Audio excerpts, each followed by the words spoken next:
Magluto ko ng hipon na may tomato sauce. Wala kasi akong butter. So, tomato sauce lang yun nandito. So, nagsating akong garlic and onion. Napakadali lang nito kasi madali lang naman maluto yung hipon, diba? Tapos, naglagay ako dito ng... Ay, kakasatay lang pala.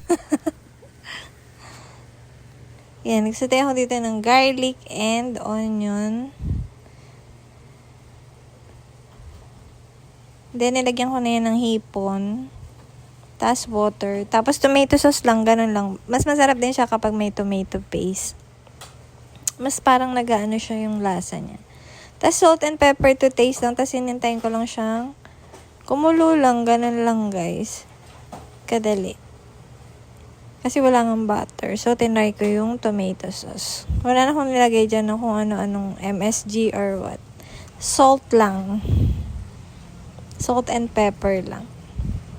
Tapos yan, pagtapos yung kumulo, ayan, lalapot naman yan. Kahit di mo lalagyan ng harina, masarap na din siya, guys.